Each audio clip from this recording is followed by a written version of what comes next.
how I escaped being skinny fat so you can just copy me. I currently have a solid physique that allows me to do the activities I enjoy. I get more respect when I talk to other people, and I get far more attention from women. But unlike a lot of fitness influencers who've either been fit since they were 17 or have amazing genetics, I didn't get fit until I was in my late 20s. And if you stick until the end of the video, I'll show you exactly how I escaped the trap of being skinny fat so you can just copy me. Now, the first thing you need to understand is what you need to avoid in order to escape the trap of being skinny fat. And the first thing is excessive cardio. I know this goes against what a lot of people think, but you do not need to do cardio in order to lose weight, especially not anything high intensity. Doing low intensity cardio like normal walking is a far better way to burn calories, and the reason why is simple. Studies show that doing low intensity cardio doesn't increase hunger as much as high intensity cardio.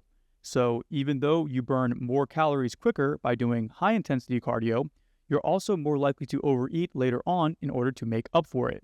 So instead of doing a 30-minute run, you can just increase your daily step count to burn the same amount of calories without the increase in hunger later on. This is really important for people who are skinny fat because I see this all the time where someone will spend a ton of time on the treadmill or the elliptical or just running in general, and even though they do end up burning calories, they usually don't end up losing weight because they just eat more later on in the day. Of course, there are other benefits to doing cardio, so I don't think you should stop altogether. But if you're spending an hour on a treadmill just to overeat later in the day, you're not going to make any progress. Now, the next thing you need to avoid is excessive training. When most guys try to get in shape, they immediately start trying to stack up hours in the gym, but this strategy usually ends up backfiring. The reason why is when you train too often, you're never actually recovered. Even if you don't physically feel sore in your muscles, your body needs to rest, especially if you're not some 18-year-old guy.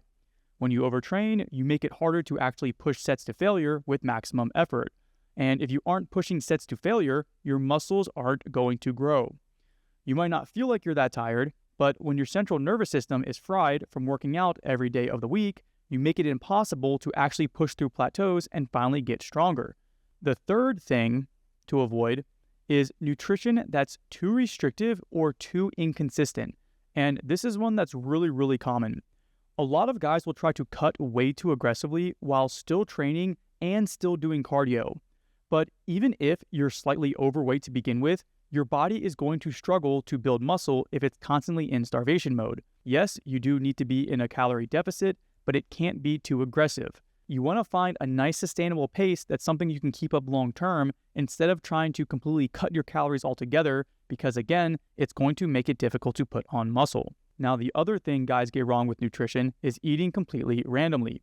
One week they're cutting really hard and they're tracking everything, and then the next week they're falling off, overeating, binging on weekends. Either way, when you're bouncing back and forth, you're never in the zone for body recomposition and your body doesn't know whether it should be building or losing. You need a sustainable approach that supports muscle growth while slowly losing fat. Keyword slowly. You can't do this too aggressively. Most guys think it's complicated, but it's actually very simple. Skinny fat is not genetics, it's not your age, it's not your hormones, it's just a training and nutrition problem. You're training way too often without enough intensity. You're doing too much cardio and not enough heavy lifting, and your nutrition is either too restrictive or too inconsistent. If you can avoid those three things, everything gets a lot easier. So here's what actually works for escaping skinny fat. I call this a 3-day training approach, and honestly, a lot of people can get by doing just 2 days. The structure is simple. You do 3 full body workouts per week. You leave 48 hours in between sessions, so either Monday, Wednesday, and Friday, or Tuesday, Thursday, and Saturday, whatever fits into your schedule, and you're training your entire body 3 times per week, but you're giving yourself enough time to rest and recover and actually grow. Each workout is going to be 6 exercises, 2 hard sets per exercise, and you're in and out in 45 to 60 minutes. We're not doing these marathon sessions in the gym where it's an hour and a half, 2 hours, 3 hours plus. The goal here is to just show up, train hard, and leave. We want to get in, we want to get out. We don't want to spend our entire lives in the gym. Why 3 days specifically? Well, like I said, some people can do this just with 2 days, but I find that 3 days is the sweet spot for guys between 30 and 50 years old. It's enough frequency to build muscle since you're hitting every muscle group 3 times per week, but it's also enough recovery to actually get stronger. You have 4 full rest days every week, which means 4 days where your body is rebuilding, adapting, and getting stronger. Most guys train 5 or 6 days per week, and then they wonder why their lifts aren't going up. And I've been guilty of this in the past. The reason why is they're never really recovered. They're constantly breaking down without actually rebuilding. 3 days fixes that, and it's also sustainable. Even if you have a career, maybe a family, maybe other responsibilities, or maybe you're just kind of lazy or have your own hobbies or just don't feel like going to the gym nonstop, 3 workouts per week still fits the busiest lifestyle. And when it comes to fitness and building your body in general, consistency is everything. I would rather you train 3 days a week for a full year than 6 days a week for a month before eventually burning out. Now, let's talk about exercise selection. Every effective program is built on 6 fundamental movement patterns. I call this the core 6. So the first is a squat, so it can be barbell squat, leg press, goblet squat, whatever. Second is a hip hinge, so conventional deadlift, Romanian deadlift, trap bar deadlift. Third is a vertical push, so overhead press with a barbell, dumbbells, or machine. Fourth is a vertical pull, so pull-ups, chin-ups, lat pull-downs. Fifth is a horizontal push, so bench press or dips. And the 6th is a horizontal pull, barbell rows, dumbbell rows, etc. What we're going to do is you're going to pick one exercise from each pattern, and those become your foundation. These are your core 6 movements. Your goal is to master those 6 exercises and get as strong as possible at them. You're not doing 15 different exercises per week, and you're not constantly switching things up. You pick 6 movements and get really strong at them. The quality of your physique is going to be directly related to how strong you get at these movements. Then you're going to add in 2 to 3 isolation exercises per workout. So think arms, abs, calves, rear delts, neck, hands, etc. Whatever else needs extra work, whatever else it is that you're working on. These are the icing on the cake. The core 6 are going to be doing 80 to 90% of the work. So what exactly does this look like?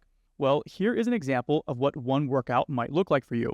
On Monday, you're going to do a leg press for your squat pattern. You're going to do pull-ups for your vertical pull, overhead press for vertical push, then tricep extensions, face pull, and abs. These are 6 exercises, 2 hard sets each, done in under an hour. You should be in and out. This shouldn't be an all-day thing. Then on Wednesday, you're going to do the same structure, but with different exercises. Romanian deadlifts for hip hinge, barbell bench press for horizontal push, cable rows for horizontal pull, then bicep curls, lateral raises, and calves.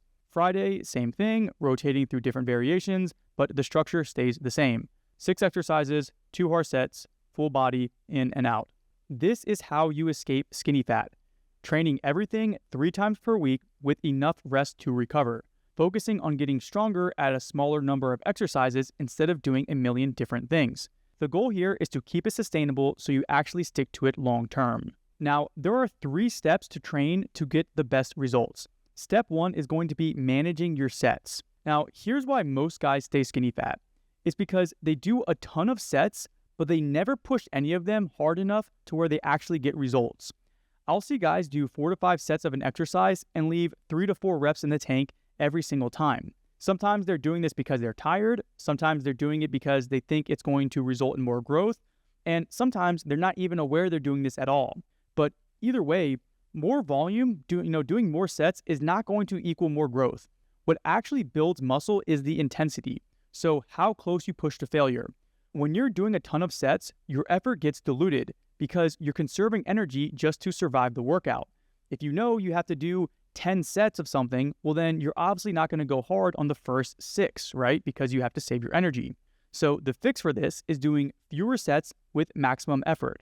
So for your main lifts, the first 3 exercises, here is the structure that you'll follow. The first set is heavier with low reps, so something like 6 to 8 reps maximum.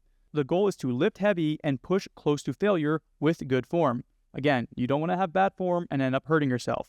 Then you're going to rest for 3 to 4 minutes. Personally, I think longer rest times are better. Studies show that taking slightly longer rest times allows you to push harder, which is really what we want to do.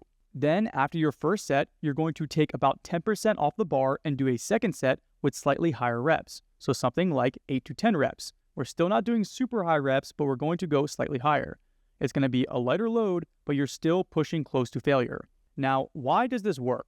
Well, when you know you only have to do that heavy set one time, you actually push it hard because you know you only have to do it once. You pour everything you have into that first set, and then you back off slightly for the second set. 2 truly hard sets always beats 5 mediocre sets. Now, for isolation exercises, which are going to be the last 3 exercises, like curls, extensions, raises, just keep it simple. Do 2 sets of 10 to 15 reps with the same weight. These aren't as demanding, so I like to say just don't overcomplicate it. Now, the second step is going to be rest time. Believe it or not, rest times do matter. Your muscles and central nervous system need time to recover so you can push hard again. For compound exercises, rest 3 to 4 minutes in between sets. For isolation exercises, 1 to 3 minutes tends to be fine. If you don't take the right amount of time to rest, then the system isn't going to work as well. Like, if you do heavy squats with only a 60-second rest, your strength is going to drop off a cliff. And instead of being able to push as much as you need to be, you're just going to be accumulating fatigue without stimulating growth. I literally use a workout app to track my sets and my rest times, and I customize the timer for each exercise that I do, so it just lets me know when the break is up, and I'm not standing around the gym any longer than necessary. And if you're someone who doesn't want to spend hours in the gym, this is a huge hack because it's really easy to get stuck scrolling on your phone and not realize you took 5 minutes in between sets, or you started daydreaming, and then before you know it, you end up spending an hour and a half in the gym. Now, a critical part here is to make sure you push every set close to failure. This means you want to aim for having 0 reps in reserve. You want to squeeze out every rep you can with good form, because it's only the final few reps of any set that actually stimulates muscle growth. These are the reps where you're truly challenged. When you leave reps in the tank, that literally means you're leaving the gains on the table. So if you don't hit the last few reps, you pretty much wasted all of the other reps you did up until that point. If you do all of those sets and then you leave some in the tank, you're stopping right before you get the payoff. So I promise you, it's really going to benefit you to try to push as hard as you can to make sure you're not leaving too much in the tank. Now, step number 3 is going to be progression. This is where the magic happens. You can do everything else right, but if you're not getting stronger, then you're not building muscle. Progressive overload is literally everything when it comes to building your body. Lifting the same weights month after month means that your body has no reason to change. So here's what you do. You work in a rep range. Let's say your first set is 6 to 8 reps. Well, for week 1, you're going to use a certain weight and hit 6 reps. So you're going to be on the bottom end of the rep range. Maybe it's 185 pounds on a bench press. The next week, you're going to do the same weight, but you're going to push for 7 reps. And then the week after that, you're going to go for 8. Once you hit 8 reps, you're going to be at the top of the rep range. Then you're going to add 5 pounds and drop back down to 6 reps. So we added a little bit of weight, but then we lowered the reps. So now you're going to be at 190 pounds, and then you work your way back up. So 7 reps the next week, and then 8, and then you add weight again. Your goal is to either be adding reps or adding weight every single week. And this applies to every set. So first set, second set, and isolation exercises, always working within a rep range. Once you hit the top of the rep range, you add some weight, and then you start over. If you do this consistently, your body has no choice but to build muscle. That's how you escape skinny fat, not by doing more workouts, but by getting stronger at the exercises that you're already doing. Now, let's talk about nutrition, because this is really mandatory if you want to finally start building muscle and finally start getting lean. Training is going to be what builds the muscle, but nutrition is what's going to reveal it. Now, here are the 3 rules for escaping skinny fat. Rule number 1 is eat at a moderate calorie intake. Not too low, or your body won't have the resources to build muscle. Again, we don't want to starve ourselves, but also not too high, or you won't lose any fat. You want to be somewhere around maintenance or slightly below. This is the sweet spot for body recomposition, where your body will have enough energy to build muscle tissue, but you're in a slight deficit, so you're slowly losing fat at the same time. Most guys are either eating way too little and wondering why they're not building muscle, or they're eating randomly and never staying consistent long enough to actually start to see change. You need to find that middle ground, and you need to stay there. Moving on to rule number 2, get enough protein. There's a reason why everyone in the fitness industry is constantly talking about protein, because it's one of the most important things to getting fit and staying lean. This is a non-negotiable. you need to be eating roughly 1 gram of protein per pound of body weight. So if you weigh 180 pounds, that's about 180 grams of protein per day. This is what allows you to build muscle while still losing fat. Protein is what your body uses to repair and build muscle tissue. Without it, you can train as hard as you want, but you won't grow. Also, protein keeps you full, which makes it way easier to stick to your calorie target without feeling hungry all the time. If you want to test this for yourself, one night eat 1,000 calories worth of steak and then see how you feel, and then the next night eat 1,000 calories of pasta. I promise you, you're going to be a lot more hungry after you eat the 1,000 calories of pasta just because it doesn't make you feel as full and it doesn't make you feel as satisfied. Most guys are way under on protein. They're getting maybe 80 or 100 grams and then wondering why nothing's happening. You need to hit your protein target every day. This is the most important number. Now, rule number 3. Eat mostly whole foods, but don't be too extreme about it. The majority of your diet should come from whole foods, so meat, fish, eggs, vegetables, fruits, etc. Single ingredient stuff that's nutrient dense and keeps you full. But you don't need to be perfect. You need to fit in foods that you actually enjoy. So if you want pizza, have pizza. If you want ice cream, have ice cream. As long as it fits into your calorie and protein targets, then you're fine. I don't like these very restrictive diets that just aren't realistic for people long term. The biggest mistake guys make is trying to eat perfectly clean. They cut out every food they love, and then they're miserable for 3 weeks, and then they binge and fall off completely. The thing you need to understand is sustainability beats perfection every single time. The best diet is the one you can actually stick to for months and years. So don't overcomplicate this. You don't need to cut carbs. You don't need to quit beer, although you probably should. It's not great for you. You don't need to weigh every meal or track every single macro. You just need to eat at the right calorie level, hit your protein, eat mostly whole foods, and fit in the stuff that you enjoy. If you do that consistently, you will build muscle and you will lose fat at the same time. That is how you escape skinny fat. If you want my one-on-one help with this, click the link below and we'll see if it's a good fit.